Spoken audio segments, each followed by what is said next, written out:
Good morning, sports fans, and welcome to Sport in a Jiffy on the Morning Impact Show, coming to you from the studios of Impact Radio 102.1 FM. Welcome to Sport in a Jiffy on your most exciting breakfast show. Yes, definitely. We've still got lots to talk about the AFCON 2023. Match day 3 done and dusted last night, and then we're looking forward to match day 4. But then in the 3 match days, we've only recorded 2 major wins. Talking about the wins by the host Ivory Coast, and also the one by Senegal last night, winning 3-0 against the Gambia. But elsewhere, it's been all draws. Yes, you can call it the draw AFCON this time around. And then the breaking news right about now is Jose Mourinho has been sacked as the manager of AS Roma. And also last night, Messi did beat Erling Haaland to the best FIFA men's award. Do you think Messi deserved this? Yode Jajibo is my name, and it's such an honor to be your host on the show this morning. Welcome to Sports in a Jiffy. Here we serve it to you fast rate of fact, and we tend to make it compact for you. Don't forget, you can keep track of this update and more by following us across all social media platforms on X and Instagram at Impact 102.1 FM. You can watch us live on YouTube at Impact 102.1 FM. We're also live on Facebook, Impact Radio 102.1 FM. Let's start with AFCON stories this morning.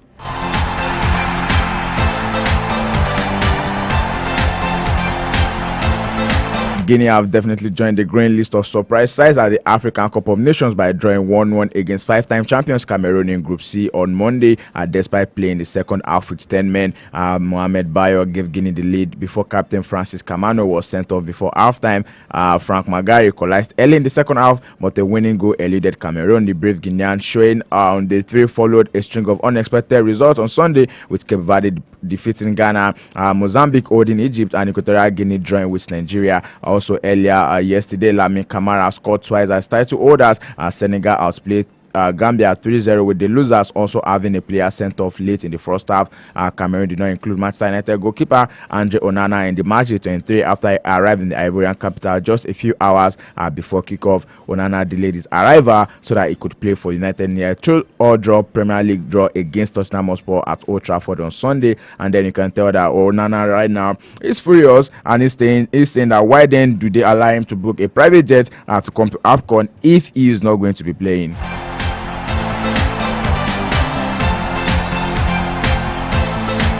Away from AFCON right now, let's talk about boxing this morning. And yes, the date is set already for the fight between Francis Ngannou and Anthony Joshua. Match 8 right there in Riyadh, Saudi Arabia. And then His Excellency Turki Alaskey has made it clear that he wants the winner of Tyson Fury versus Olimpiada Usyk on February 17 to defend the undisputed WBA, WBC, and IBF WBO heavyweight world titles against the winner of Anthony Joshua and Francis Ngannou on March 8. You can tell that yes, at this time the Saudi Arabians, yes, definitely they know what they are doing, and then they definitely want to feast on this particular one. It's been officially announced Francis Ngannou on the card on March 8 in Saudi Arabia. A couple of other fights will also be going on in that particular one, but then some of them have not yet confirmed their opponents, like the likes of Roman Fury, whose opponent is yet to be decided, and also Jack McCann, whose opponent is yet to be decided as well.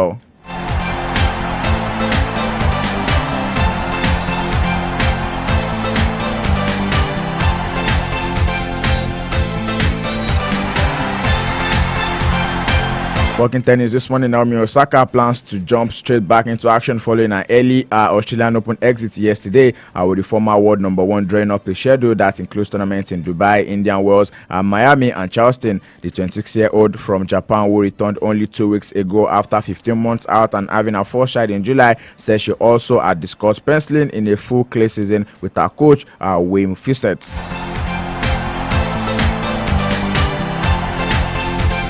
The four-time Grand Slam champion looked rusty in only her 3rd match of the season after returning at Brisbane in the build-up to the year's first Grand Slam. Away from that, top-ranked Iga Swiatek survived an early test of her Australian Open title hopes when she beat former champion Sofia Kenin 7-6, 6-2 in the first round on Tuesday.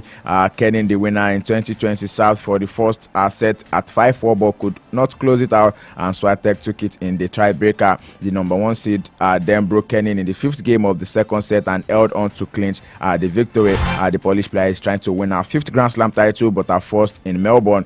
She will face another tough second-round match against 2020 2022 Australian Open champion. Runner-up, I beg your pardon, Danielle Collins will be 2016 champion Angelique Kerber 6-2, 3-6, 6-1.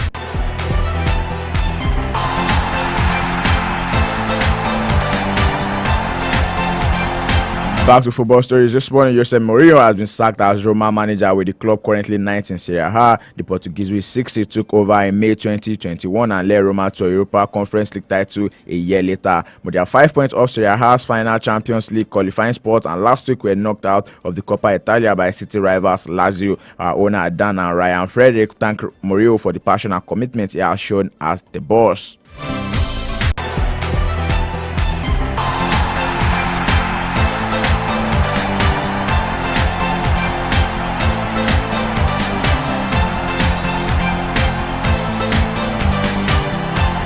From that now, there seems to be a definite divergence in the method Nottingham Forest and Everton are going to use to contest their Premier League rule breaches. However, Forest statement was a very low-key and talked about working with the Premier League. Everton came all out and blazing, attacking the regulations and questioning how they can be in breach again when an appeal against their 10-point deduction, which fundamentally affects the latest allegations, remains outstanding. The secondary point is the appeal. By definition, if the point deduction is involved, clubs affected will appeal, because when the punishment is laid out, they cannot know whether it will cost them their place in the Premier League. However, the duo of Nottingham Forest and Everton have all been said to have breached the Premier League rule as we speak right now. And in that case, looks like Everton have been judged twice over breaches. Forest also have been charged by Premier League with overspending. We also saw this coming with Nottingham Forest, by the way they splashed the funds when they came around sometimes last season.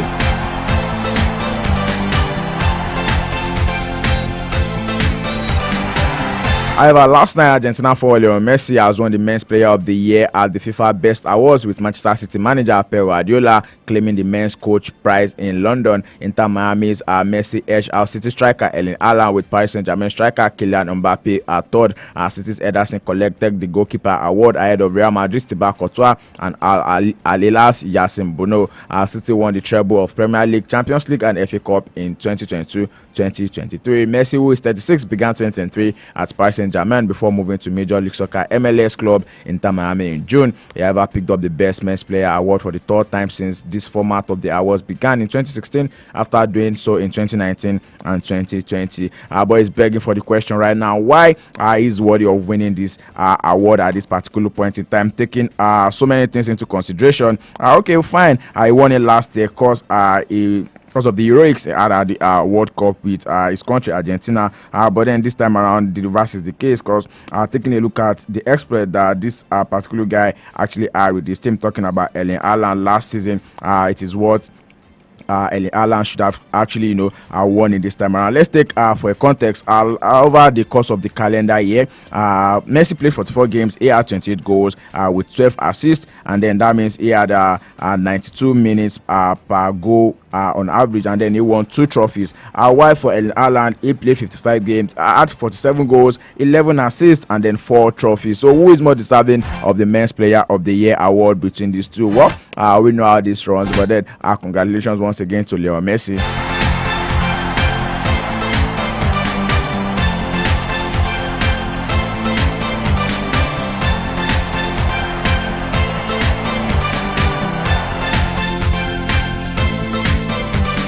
A quick stop in games that will be played later today, talking about the FA Cup third round replay. Wolverhampton Wanderers will be hosting Brentford. Birmingham City will be hosting Hull City.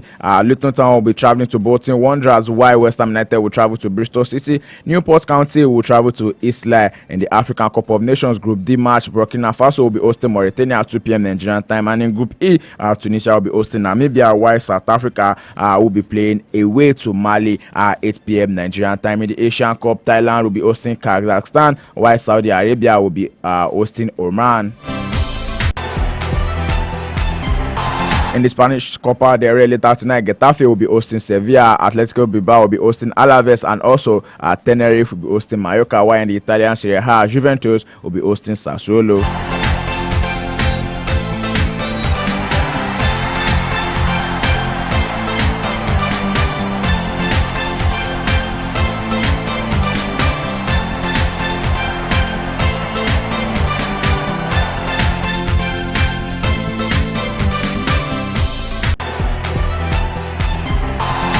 A quick one in basketball before I call it a wrap. This morning, reigning league MVP Joel Embiid returned from his latest injury to score 41 points and grab 10 rebounds in leading the Philadelphia 76ers to a 124-115 victory over the Houston Rockets yesterday. Embiid's 17 straight games with 30 points are a franchise record. He also earned his 7th 40-point double-double this season, the most in the NBA. Embiid now has 42 games of at least 40 points and 10 rebounds, the 7th most in the NBA history. His absence, though, has fired up, placing his candidacy for another MVP trophy on the rocks. He can miss only 8 more games out of the final 44 before he is no longer eligible for the MVP at the end of the season.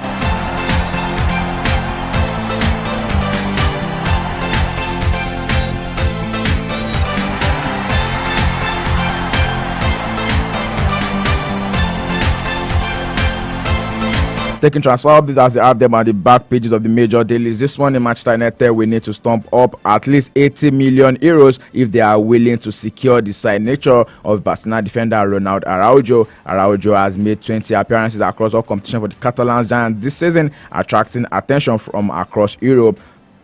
And elsewhere, Chelsea will demand the full £35 million for Ian Martin, a release clause from any club that wants to sign him in the summer. Martin, who is 21, has joined Borussia Dortmund on loan for the remainder of the season, but only after the Netherlands under-21 international has signed a contract extension until 2026. Manchester United are standing by the valuation of Calvin Phillips, despite the midfielder's fear he could be priced out a January move. Sources have reported Phillips is keen to leave the Etihad during the transfer window after struggling to break into Pep Guardiola's team. Juventus forward Moise Kean could depart the Turin side on loan this January, with Fiorentina expressing an interest. The 23-year-old has had featured just 12 times in Serie A this season, failing to register a goal or an assist, with injury sidelining the forward in recent weeks. The report indicates that Fiorentina have expressed the most interest in striking a deal for Moise Kean, who is low on the pecking order at the Italian giant. However, despite reports that Manchester United will not look to make a deal for striker Karim Benzema, according to report, Benzema joined Saudi outfit Al Ittihad this summer, but after falling out with manager Marcelo Gallardo, the Frenchman looks set to depart the club. Whilst Manchester United are reportedly keen on attacking reinforcement in January, the report indicates that the Red Devils are not considering a sweep for Benzema, and it is reported that Benzema's age alongside his high wages will not see any United attempt to strike a deal for the striker. Sport in a Jiffy it is, and I'll be serving it to you in a Jiffy. This is why I'll call it a wrap on the package this morning. Many thanks to you for being a part of the show. Do well to join us tomorrow for another edition of the show, 10 a.m. To the flip side of 10. That's how we serve it to you. Your breakfast tonic, your early morning tonic, serving it to you in bits and pieces, updating you and keeping you up to speed about what is happening in the ever exciting, ever dynamic, and sometimes controversial world of sports. Ayode Jajiboye is my name, and here's the morning pass show still continues. Oluwatomi Owoborode is here for you, and then we'll be taking you through the rest of the morning impact show. Stay safe out there, people. Please do well to stay safe, stay sporty, stay active, and drink enough water to stay hydrated. I am Radio 102.1 FM. Put a touch of class and finesse on your brand by advertising with us at High Impact 1021 FM. For more information, call 0706 393 5694, 0915 958 1881, or 0902 745 3931. Follow us on our social media platforms at High Impact 1021 FM. Our deals are hotter than the weather itself.